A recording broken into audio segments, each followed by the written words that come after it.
Ma'am साहब, इस जगह पे आपका क्या काम है? ये जानना तुम्हारे लिए जरूरी नहीं है। जाओ, जहाँ रुकने के लिए बोला वहाँ वेट करो। ठीक है, जैसी आपकी मर्जी।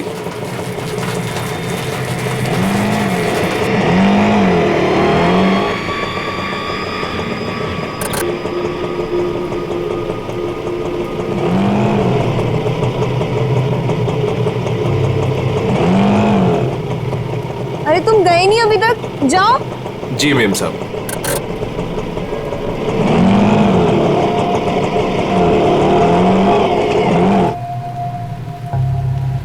हेलो विशाखा, मैं करिश्मा बोल रही हूँ। मैं एमजी रोड के यहाँ कंस्ट्रक्शन बिल्डिंग पे खड़ी हूँ। मुझे तुमसे तुम्हारी शादी के बारे में बहुत ज़रूरी बात करनी है।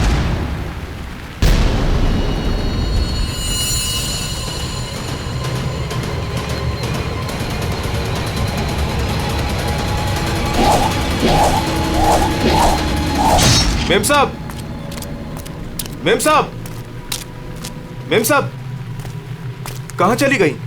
मैं तो यहीं छोड़ के गया था। मेम साहब, मेम साहब।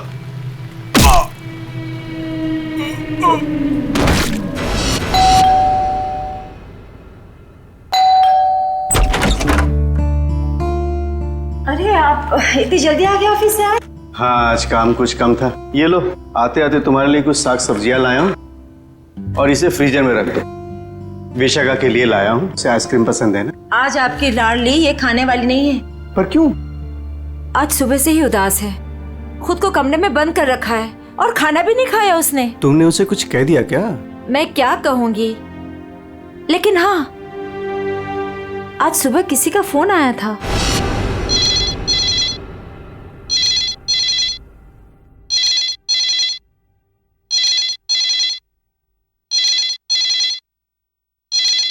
हेलो।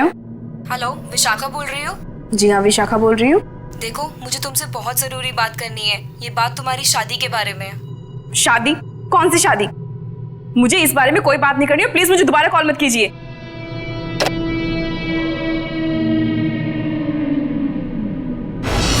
अरे इतनी मुश्किल से तो 2 हफ्ते पहले टूटी हुई शादी को भूल पाई थी, और फोन करके उसके जख्म किसने हरे कर दिए? बहुत पूछा मैंने कि किसका फोन था, लेकिन रोई जा रही है, जवाब ही नहीं दे रही है। मैं देखता हूँ, तुम चिंता मत करो। विशाखा, विशाखा बेटे, विशाखा बेटे, दरवाजा खोलो। विशाखा, दरवाजा खोलो। विशाखा! ये दरवाजा क्यों नहीं खोल रही है? रोने की आवाज भी नहीं आ रही। कहीं उसने कुछ?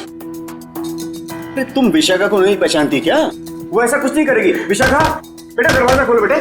विशाखा, दरवाजा खोलो। विशाखा! विशाखा?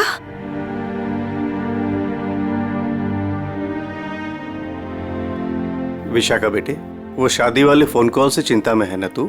हाँ पापा, काश मैंने उस गलत लड़के से शादी की जिद न की होती। मेरी वजह से आप लोगों को कितना अपमान सहना पड़ा। अरे नहीं बेटी, ऐसा कुछ नहीं है। उस लड़के के साथ तेरी शादी नहीं हुई, ये तो बड़ी अच्छी बात है। उस परिवार से तू बच गई बेटे। हाँ। और फिर हमारे इस लाडो के लिए इस शहर में कोई लड़की की कमी है क्या? हाँ? और क्या, हमारी विशाखा है इतनी प्यारी कि कोई भी लड़का इसे देखते ही पसंद कर लेगा। नहीं माँ, इस बार अपनी पसंद पे भरोसा करके मैं कोई गलती नहीं करना चाहती। आप लोगों की पसंद पे ही मेरी मंजूरी है। अरे हाँ सरिता, कल ठीक 3 बजे लड़के वाले विशाखा को देखने आ रहे हैं, तुम तैयार रहना। आपने पहले क्यों नहीं बताया? ओहो श्रीमती जी, तो अब तो बता दिया ना। हाँ? पापा, मुझे भगाने की बहुत जल्दी है ना आपको? मैं क्यों नहीं, अब इसकी शादी हो जाएगी तो इस कमरे को मैं अपना स्टडी रूम बना लूंगा।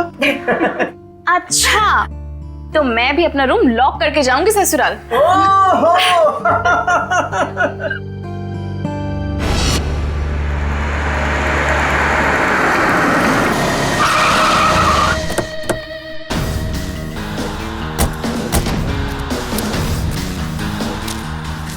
भाई साहब, मैं यहाँ का बचपन, मैंने ही आपको फोन किया था। लाश कहाँ पर है? जी उस तरफ।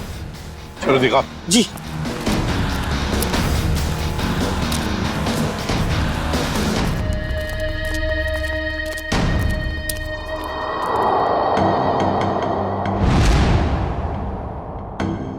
ये ईंटें निकालो।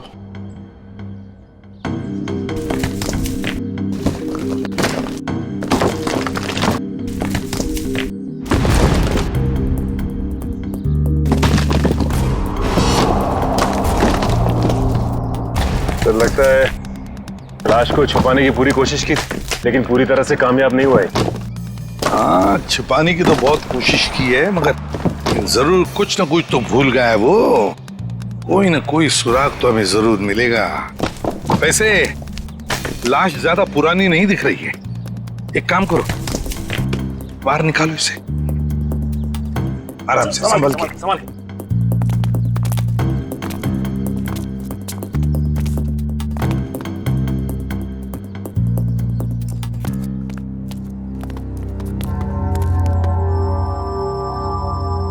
ये देखो, बड़ी बेरहमी से मारा है इसे। सामने से सीधे चाकू घोंप दिया सीने में। हाँ सर, देख के लगता है कि इसे चीखने चिल्लाने का मौका ही नहीं मिला। ये देखो, इसके सिर के पीछे भी चोट है। लगता है जिसने भी ये किया है ना, शायद पीछे से आकर इस रिक्शा वाले के सिर पर पीछे से हमला किया, वार किया। ये बेचारा मुड़ गया हमलावर को देखने के लिए, तो सामने से चाकू घोंप दिया।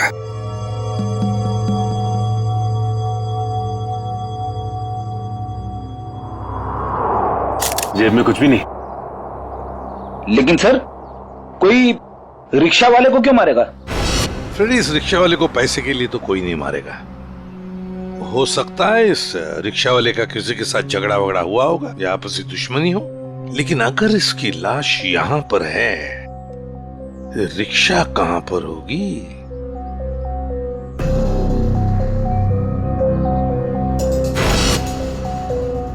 सर, हाँ सर ये देखिए सर, ये खून की बूंदें और घसीटने के निशान हैं।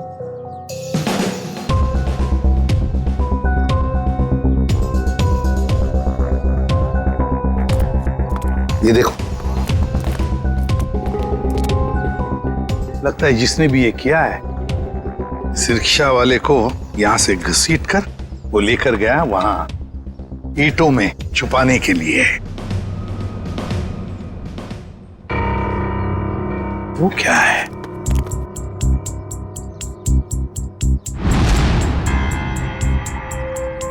किसी आदमी की घड़ी? अरे ये तो काफी महंगी घड़ी है। शायद रिक्शा वाले की होगी। नहीं फ्रेडी, ये इस रिक्शा वाले की घड़ी नहीं लगती। इतनी महंगी घड़ी है ये, 1,00,000-1,50,000 की तो घड़ी है ये। तो फिर सर, शायद उसी की होगी जिसने रिक्शा वाले को मारा है। वो तो ये भी सकता है कि घड़ी उस आदमी की हो जो ऑटो में बैठा था। इतनी कीमती घड़ी पहनने वाला आदमी रिक्शा में नहीं जाएगा, मुझे नहीं लगता। देखो, और भी कोई सुराग मिलना चाहिए। देखो जरा आसपास।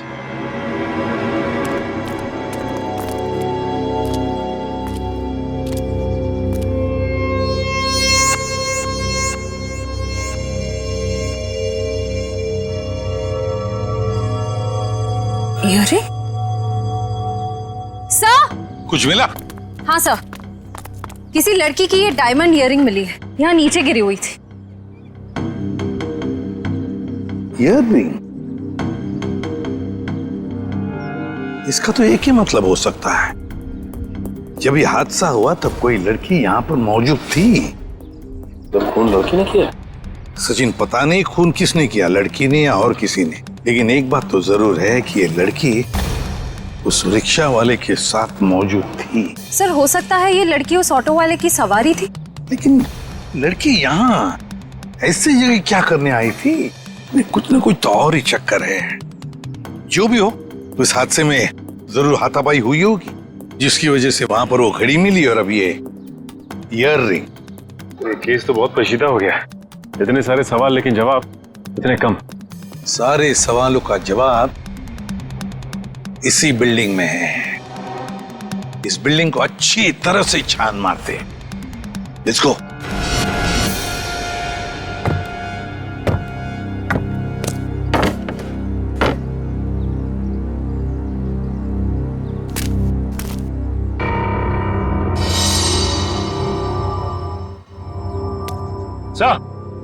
हाँ सचिन,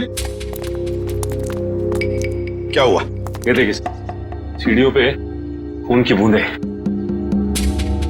हाँ, ये देखो।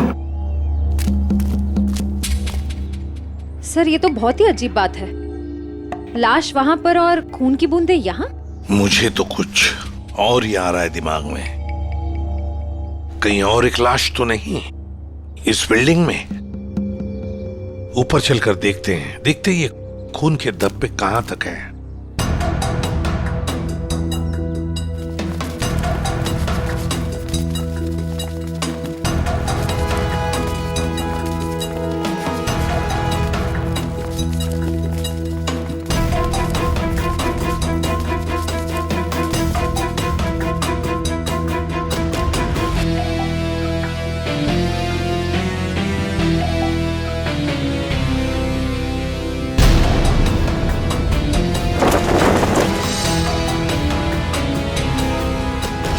भाई साहब मैं तो कहता हूँ अभय और विशाखा एक दूसरे के लिए बिल्कुल सही है। दोनों के ख्यालात मिलते जुलते हैं, दोनों का स्वभाव एक है और वैसे एक साथ स्कूल में पढ़ चुके हैं। बेटा तुमने हमें बताया नहीं कि तुम अभय को पहले से जानती हो? नहीं पापा, अभय मेरी क्लास में नहीं थे। वो क्या है ना अंकल, हम दोनों की क्लासेस सेम थी पर सेक्शन अलग अलग थे। आप सेक्शन ए में थी और मैं सेक्शन सी में था। बात यह है ना जी, अभय के लिए एक से बढ़कर एक खानदान से रिश्ते आ रहे हैं, लेकिन इससे मना कर दिया है। स्कूल के वक्त से ही आपकी बेटी से प्यार करता है, लेकिन कह नहीं पाया, इसलिए आज मुझे आना पड़ा कहने के लिए। पापा प्लीज, आप मुझे एम्बैरेस कर रहे हैं। नैना और अनुष्का कैसे हैं? स्कूल टाइम से तुम्हारे बेस्ट फ्रेंड हुआ करते थे वो लोग। हाँ, नैना भी बैंगलोर में जॉब कर रही है और अनुष्का की रिसेंटली शादी हो गई है मसूरी में। सुना है बहुत ही खूबसूरत जगह है वो। जी। वैसे तो साउथ अफ्रीका भी बहुत ही सुंदर जगह है। 25 साल पहले हमने हमारे हीरो का बिजनेस वहां शुरू किया था और आज यहाँ तक ले आए उसे। आप लोग बैठिए, मैं आप लोगों के लिए चाय वगैरह लेकर आती हूँ। आप लोग बैठिए, हम आते हैं।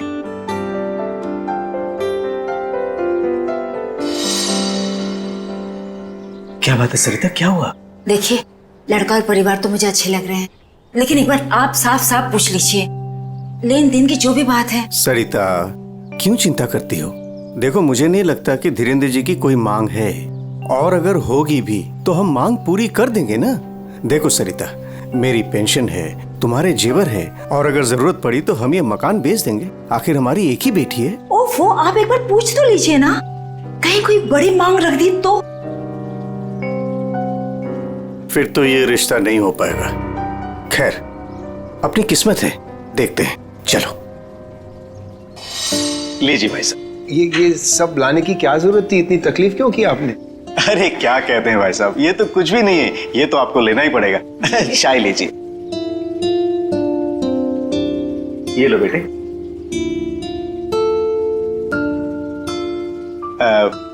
भाई साहब अगर आप बुरा न माने तो कुछ देर हम लोग बाहर चल के आपस में बात कर लेते हैं। अरे इतने में बच्चे भी एक दूसरे से बात कर लेंगे। अरे ये तो बहुत अच्छी बात है, चलिए।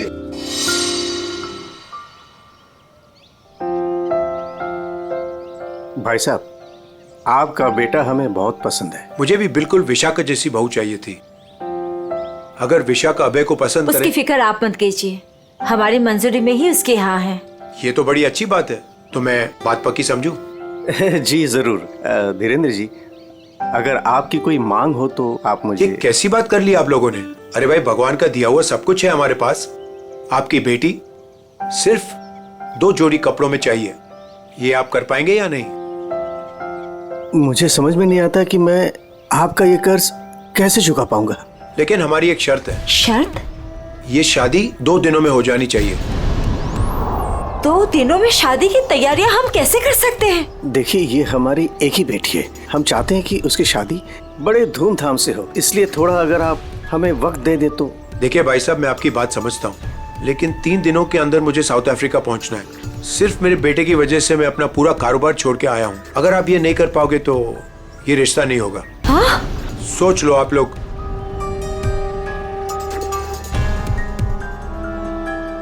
ठीक है भाई साहब, ये शादी परसों ही होगी। ये तो बहुत अच्छी बात है, मुबारक हो। देखिए, आप शादी की तैयारियां कीजिए, पैसे की चिंता न कीजिए, वो हम करेंगे। जी।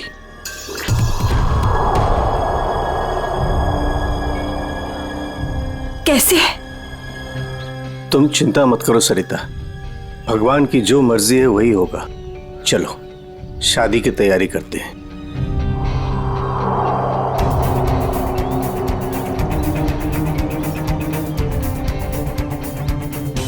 पता नहीं मुझे ये सब ठीक क्यों नहीं लग रहा है। शादी ब्याह जैसी चीज जल्दबाजी में करना, कहीं हम गलत निर्णय तो नहीं ले रहे।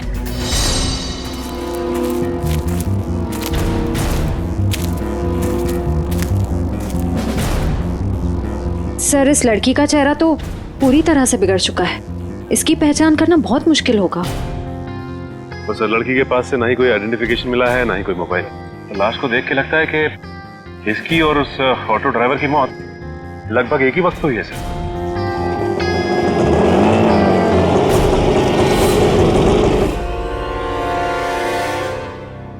सर, ये लावारिश रिक्शा यहां से थोड़ी दूर पे खड़ी हुई थी, लोगों ने मुझे बताया। और सर, ये रहे रिक्शा के पेपर्स। वो लाश इसी रिक्शा ड्राइवर की थी, चमन नाम था उसका। और सर, ये फोटो भी लगी उसकी। हाँ, चमन खुद मालिक था इस रिक्शा का। और कुछ मिला? हाँ सर, मोबाइल मिला है सर, लेकिन सर बैटरी डाउन है इसकी। ठीक है, कोई बात नहीं, इसमें से हमें बहुत कुछ इंफॉर्मेशन मिल सकती है।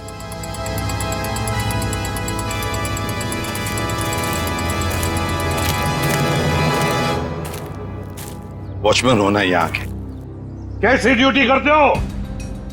दो खून हुए यहाँ पर। साहब जी, ये सब कैसे हुआ? मुझे नहीं पता चला। चुप, नाटक बंद। जरा याद करके बताओ, क्या कोई आया था यहाँ पर इस रिक्शा में से? कोई नहीं आता इस रिक्शा से। ये कैसे हो सकता है? हाँ? कोई बिल्डिंग से ऑटो दूर क्यों खड़ा करेगा? बताओ कौन आया था? हाँ साहब जी, याद आया, जब मैं खाना खाने गया था ना, जरूर कोई आया होगा। झूठी करते हो।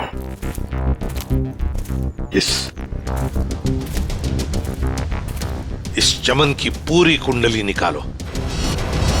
हाँ अभिजीत। सर, वो ऑटो वाले के फोन की डिटेल मिल गई है सर। ये 11 बजे के करीब ममता नगर से निकला और 11:30 बजे जेल स्टेशन पे पहुंच गया। ये MG road under construction building पे कब पहुंचा? सर, 12:30 बजे जेल स्टेशन से सवारी लेने के बाद 12:40 पे उस जगह पे मिला था जहां पे वो ऑटो खड़ा मिला था। मतलब जेल स्टेशन से उसने सवारी उठाई, तो फिर अभिजीत उस वक्त दो मोबाइल फोन होंगे उस रिक्शा में, एक रिक्शा वाले का और शायद इस सवारी का भी। हाँ सर, मोबाइल कंपनी वालों ने बताया कि रिक्शे वाले के मोबाइल के साथ साथ एक और मोबाइल ट्रैवल कर रहा था। जयवंती और पेटी लगे हैं उसका डिटेल निकालने में। चलो अच्छा। अब देखना यह है कि सर वो सवारी विक्टिम थी या मुजरिम। सर, हाँ सर, वो जो ऑटो की सवारी का मोबाइल नंबर था वो दिल्ली का नंबर है और किसी करिश्मा के नाम पे रजिस्टर्ड है। दिल्ली? अच्छा, इस करिश्मा के बारे में और कुछ पता चला? नहीं सर, और कुछ डिटेल्स तो अभी पता नहीं चल पाए हैं। ये तो पता चला होगा कि उसने आखिरी कॉल किसको किया। किसी लैंडलाइन नंबर पे किया था आखिरी कॉल। पोपटवाड़ी का कोई उदय कुमार है। पोपटवाड़ी, उदय कुमार।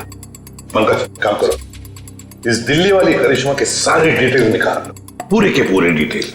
और अभिजीत, इस पोपटवाड़ी के उदय से मिल लेते हैं, पता तो चले ऐसी भी क्या बातें हो रही थी करिश्मा और उसके बीच में। इसका चेहरा तो बहुत बुरी तरह से बिगड़ गया है, एकदम तहस नहस हो गया है। सर, इनके फेस को हम रिकंस्ट्रक्ट नहीं करवा सकते? बहुत मुश्किल काम है तारिका, बहुत वक्त लगेगा। हाँ, लेकिन एक बात जरूर पता चल गई। ये पता चल गई कि ये काम क्या करती थी। क्या काम? तारिका, ये लड़की एक नर्स थी। नर्स?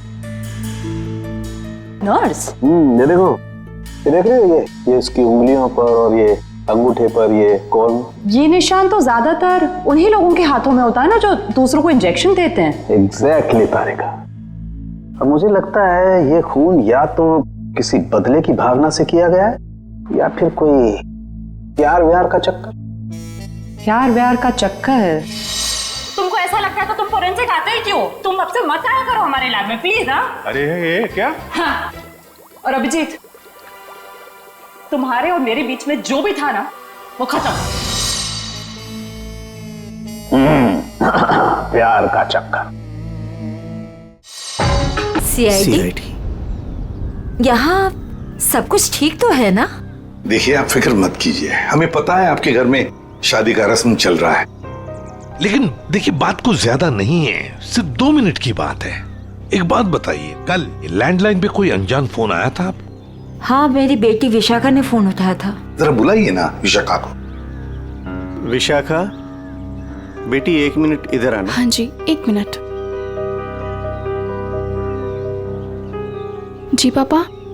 बेटे ये। हाय विशाखा, शादी मुबारक हो। Thank you.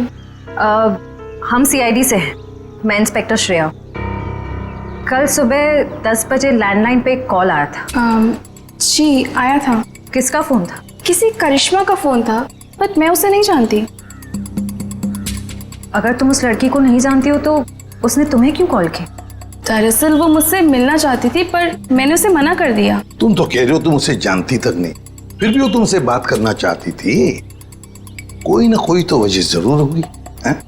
बताओ। शायद वो मेरी शादी के बारे में कुछ बात करना चाहती थी। क्या क्या बात करना चाहती थी? कुछ बताया उसने? जी, तब तक तो मुझे भी नहीं पता था कि मेरी शादी होने वाली है। वो शायद मेरी पिछली शादी के बारे में बात करना चाहती थी। मतलब विशाखा, तुम्हारी पहले भी एक शादी तय हो चुकी थी जो टूट चुकी है।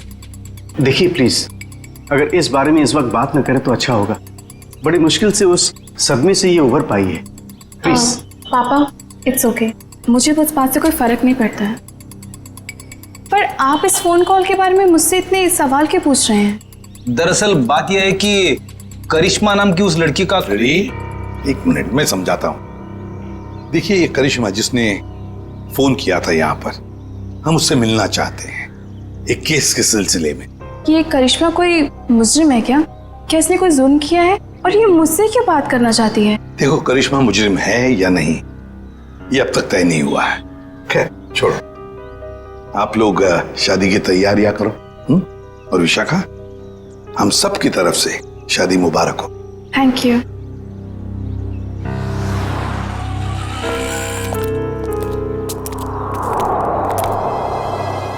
हेलो, सुनो, सब गड़बड़ हो गया है यहाँ।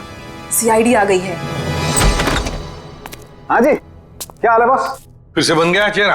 अरे चेहरा बनने में टाइम लगता है ना यार। और कितना टाइम चाहिए तुझे? मैं बोल रहा था तारे का, प्रद्युमन जैसे ही मेरी शक्ल देखेगा पीछे पड़ जाएगा। कितना टाइम लेगा चेहरा बनाने में? यार इतना सा काम है सारुण के।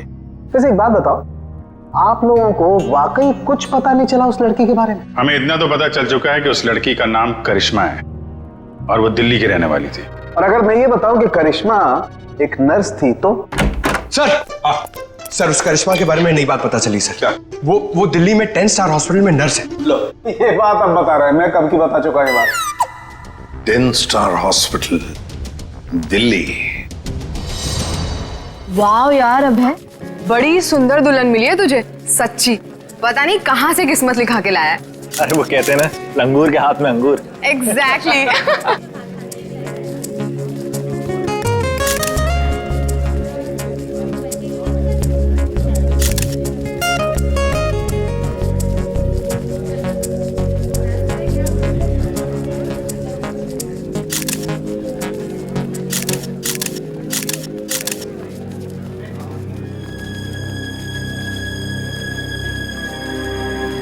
उदय जी, आप रो रहे हो? सब ठीक तो है ना? ये तो खुशी के आंसू हैं। आज अपने बेटी को दुल्हन बना जो देख पा रहा हूं मैं, इसलिए। आपसे कुछ बात करनी थी। हाँ हाँ, तो कहिए ना। यहाँ कहना ठीक नहीं होगा, जरा अंदर चलिए ना। क्यों, हमसे शादी में कुछ कमी रहेगी है क्या? नहीं, वो सब ठीक है, A1। देखिए, सारे मेहमान आ रहे हैं, अगर हम यहाँ से चले गए तो कुछ परेशानी हो जाएगी। फेरे हो जाए, उसके बाद दोनों बैठ करके बातें करते हैं। देखिए, मेहमानों को छोड़िए, आप अंदर चलिए, वरना ये शादी नहीं होगी।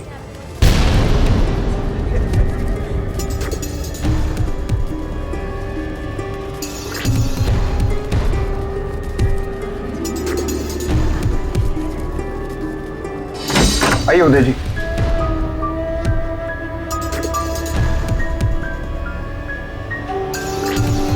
धीरेन्द्र जी बात क्या है आप बताइए ना। देखिए मेरी परेशानी बढ़ती जा रही है। अरे भाई परेशान होने की कोई बात नहीं, एक छोटी सी रिक्वेस्ट है। कैसी रिक्वेस्ट? आपको याद है मैं आपके घर आया था आपकी बेटी को देखने और मैंने आपको कहा था मुझे दहेज बिल्कुल नहीं चाहिए। जी मुझे अच्छी तरह से याद है, आपने कहा था कि आपको दहेज नहीं चाहिए। तो अब क्या चाहिए आपको? मैं अपनी जुबान का पक्का हूँ, कहा ना दहेज नहीं चाहिए, दहेज नहीं लूंगा। हाँ मगर आपको दहेज नहीं चाहिए तो क्या चाहिए?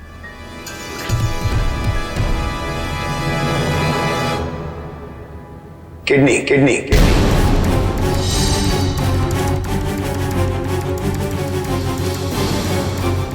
किडनी? पर किसकी? मैं शायद आपको बताना भूल गया कि मेरी तबीयत दरअसल ठीक नहीं रहती और जल्द से जल्द अगर किडनी ट्रांसप्लांट नहीं हुआ तो मैं ज्यादा दिन नहीं बच पाऊंगा। Kidney transplant? देखिए आपकी बेटी की शादी है और कुछ ही दिन बाद उसका ससुर यानी कि मैं मर जाए तो आपको कैसा लगेगा?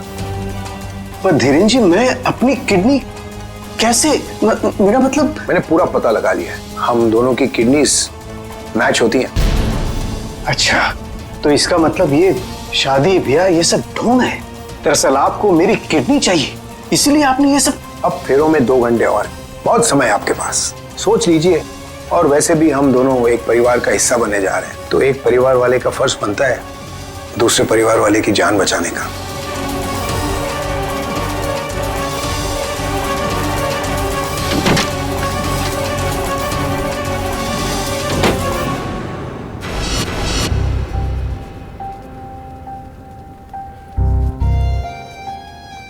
आपको दहेज नहीं चाहिए तो क्या चाहिए?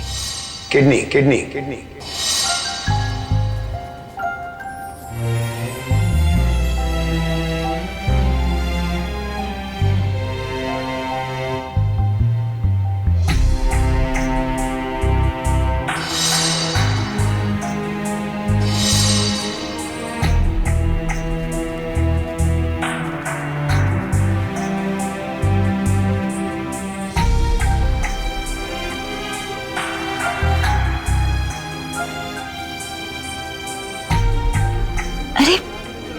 कहाँ चले गए थे आप?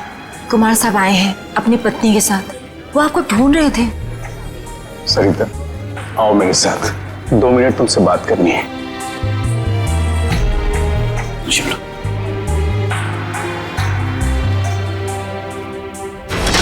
आओ सरिता। क्या हुआ मुझे बताएंगे भी? सरिता दरवाजा बंद कर दो, बताता हूं।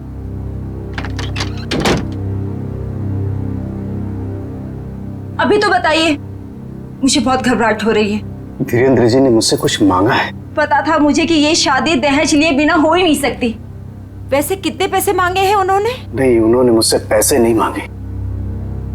तो फिर? सरिता उन्होंने मुझसे मेरी किडनी मांगी है। किडनी? हाँ सरिता। हे भगवान, इसका मतलब ये सब शादी वादी ढोंग है। वो आपकी किडनी लेना चाहते हैं? मुझे भी यही लग रहा है। ये अचानक से उनका मेरे घर आना, फिर 2 दिन में शादी और अब ये सब कुछ। सरिता मुझे तो इसमें बहुत बड़ी साजिश लग रही है। तो क्या अब हमारी विशाखा की शादी फिर से टूट जाएगी? अगर मैंने किडनी नहीं दी तो ऐसा ही होगा। ना सरिता तुम मत रो।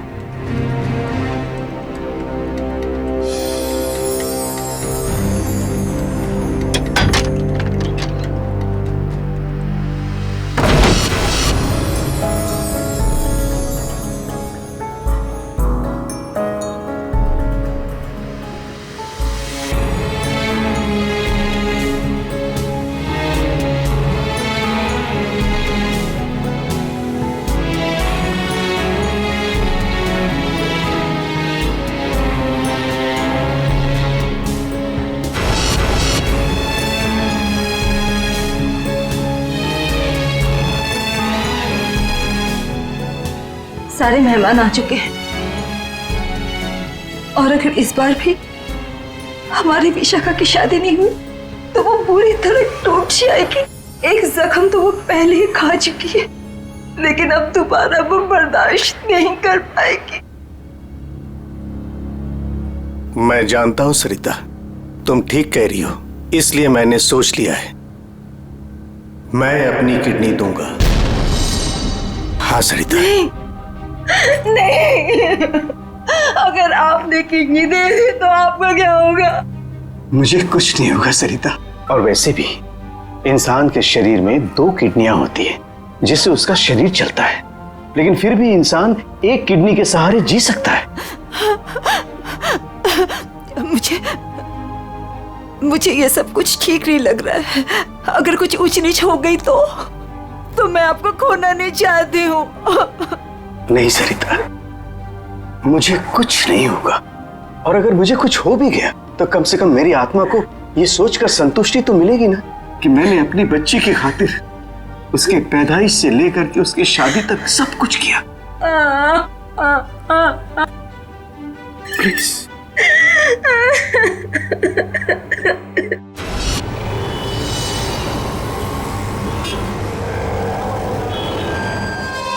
हेलो सर, मैं अनुज, इस हॉस्पिटल का डीन। करिश्मा की मौत की खबर सुनकर आई एम शॉक्ड।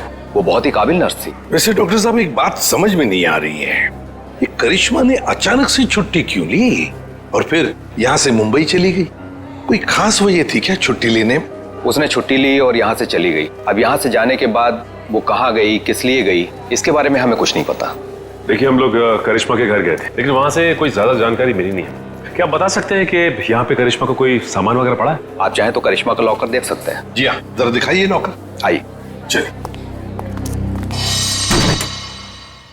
अरे सर, इस लॉकर को देखकर मुझे मेरी नानी की अलमारी याद आ गई।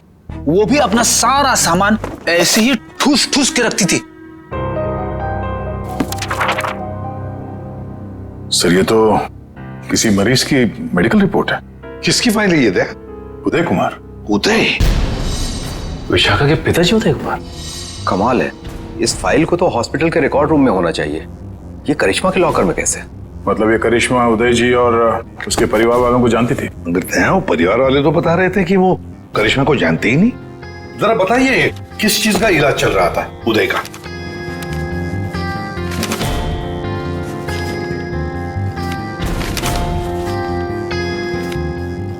क्या डॉक्टर साहब, आपके चेहरे का रंग उड़ा हुआ क्यों है? उदय जी को फूड पॉइजनिंग थी और उनके सारे टेस्ट किडनी के करवाए गए हैं। क्या? बताइए। यार ये क्या चक्कर है? नहीं दया, कुछ न कुछ तो गड़बड़ जरूर है, कुछ न कुछ तो गड़बड़ है। अच्छा डॉक्टर साहब, इस करिश्मा का बर्ताव कुछ अजीब लगा आपको? मतलब कुछ गड़बड़ लगा आपको कभी? नहीं, ऐसा तो कुछ भी नहीं लगा। सर, ये देखिए। माय गॉड, तो ये बात है। क्या बात है उदय? अरे डॉक्टर चंद्रप्रकाश, आओ बैठो बैठो। ये अचानक क्या बात करना चाहते हो तुम मुझसे? और भाभी जी क्यों रो रही हैं? शादी में कोई मदद वगैरह चाहिए? डॉक्टर, शादी की कोई बात है ही नहीं। अच्छा, तुम ये फाइल मेरी देखो ना, मेरी मेडिकल फाइल। ये फाइल चेक करके बताओ कि क्या मैं अपनी एक किडनी डोनेट कर सकता हूँ? उदय, तुम्हारी बेटी की शादी हो रही है और इस वक्त तुम्हें ये सवाल सूझ रहा है?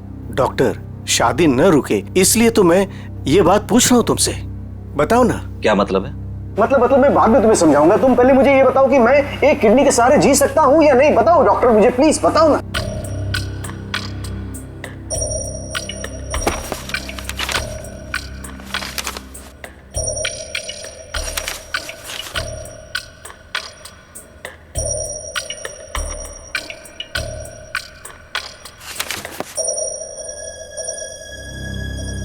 डॉक्टर, रिपोर्ट ठीक तो है ना? क्या हुआ चंद्रप्रकाश, बताओ ना कुछ मुझे। क्या किडनी देना जरूरी है? बस तुम इतना ये समझ लो कि किसी के जिंदगी और मौत का सवाल है। देखो, अगर मैंने किडनी डोनेट नहीं की ना तो मेरी बेटी की शादी रुक जाएगी। देखो उदय, तुम्हारी ये किडनी पहले से ही खराब है। क्या? सरिता, मुझे तो आज तक ये प्रॉब्लम कभी महसूस ही नहीं हुआ। कैसे किडनी फेलियर हो सकता है? क्योंकि उदय, तुम्हारी बॉडी दूसरी किडनी से फंक्शन कर रही है। आई एम सॉरी, अगर तुमने ये दूसरी किडनी भी डोनेट कर दी तो क्या? तो तुम्हारा बचना नामुमकिन है। किडनी डोनेट करने के लिए तुम मेडिकली फिट नहीं हो। देखो, ऐसा मत कहो डॉक्टर, मुझे ये किडनी दान करनी ही पड़ेगी किसी भी हालत में। डॉक्टर प्लीज जरा चेक करके बताओ, कोई तो रास्ता निकालो। देखो उदय, फाइनल डिसीजन मैं नई रिपोर्ट के आने के बाद ही दे पाऊंगा, लेकिन इस रिपोर्ट के मुताबिक किडनी डोनेट करना मतलब मौत को दावत देने जैसा है।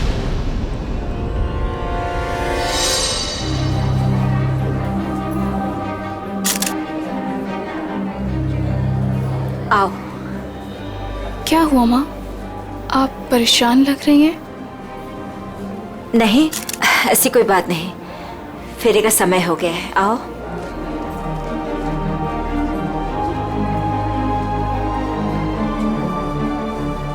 अरे उदय जी,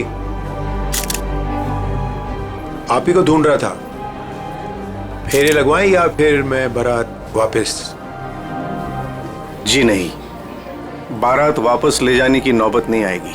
मुझे पता था, आप बड़े समझदार इंसान हो, सही डिसीजन लिया। और वैसे आप अपनी बेटी को इतना प्यार जो करते हो, आइए। यकीन नहीं आ रहा है दया, शादी के नाम पे ऐसी सौदेबाजी।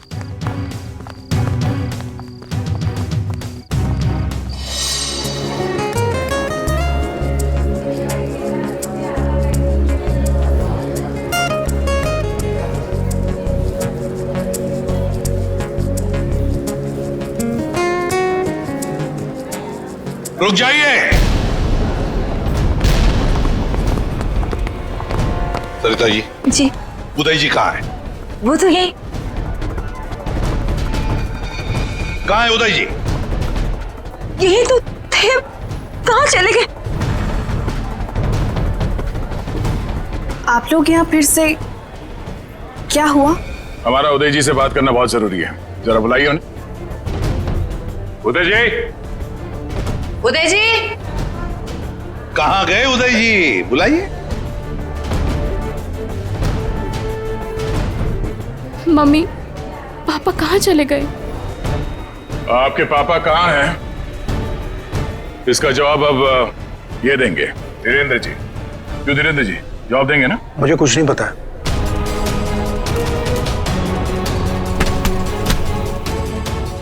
नहीं पता तो सड़क कहाँ रहे आप? हाँ? सर, मैंने कुछ नहीं किया सर, मैं तो इनका असली बेटा भी नहीं हूँ सर। मेरे पति को इन लोगों ने गायब करवाया होगा और किडनी के लिए ये लोग शादी तोड़ने की धमकी दे रहे थे। मॉम, आपने बात मुझे पहले क्यों नहीं बताई? आपके और पापा से बढ़कर मेरे लिए कुछ नहीं है। शर्म आनी चाहिए तुम्हें, शादी जैसे पवित्र बंधन के आड़ ऐसा घिनौना अपराध करते हुए। सर मैं मानता हूँ, इसी प्लान के जरिए मैंने किडनियों का व्यापार किया। क्या? शायद इसीलिए उन गुनाहों की सजा है कि मेरी खुद की किडनी बेकार हो गई, लेकिन इस बार सर मैं खुद की जान बचाने के लिए कर रहा था। इसके लिए किसी और की जान चली जाए। अब बताओ, करिश्मा को क्यों मारा? सर मैंने करिश्मा को नहीं मारा, बल्कि वो तो मेरी मदद करती थी मरीज ढूंढने में। सर इस बार मैंने गैंग वालों को बताया बिगैर एक किडनी गायब कर दी।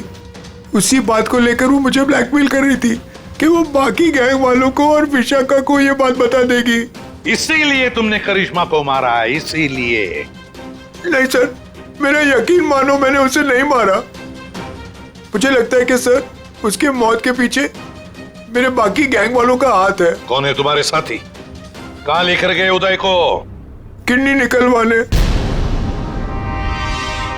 ऑपरेशन शायद शुरू भी हो गया होगा।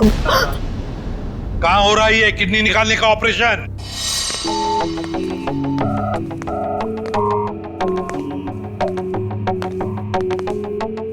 चल डॉक्टर, ऑपरेशन शुरू कर।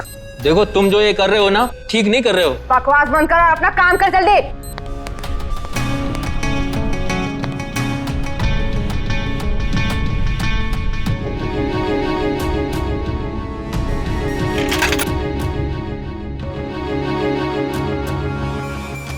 अबे जल्दी करना।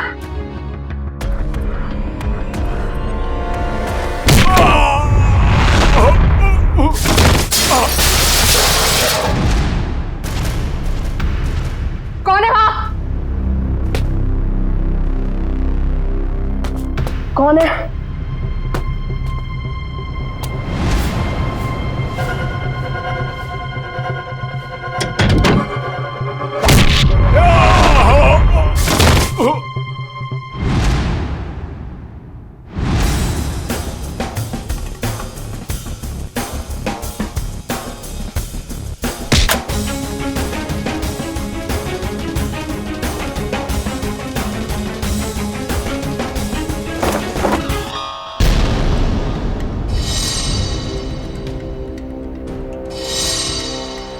अपने जुर्म का इनाम तो लेती जाओ।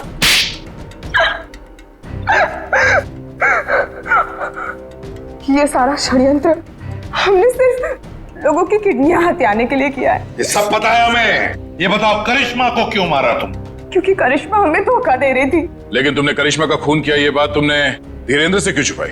ताकि जब धीरेन्द्र किडनी ट्रांसप्लांट के लिए ऑपरेशन थिएटर में आए तो वहां उसे आराम से मार सके, ताकि वो खून ना लगकर एक हादसा लगे।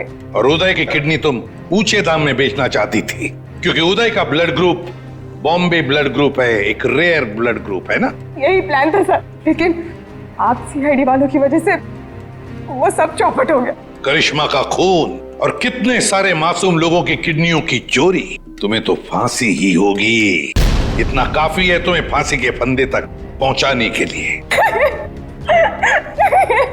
जयवंती, ले जाओ इसे। सर।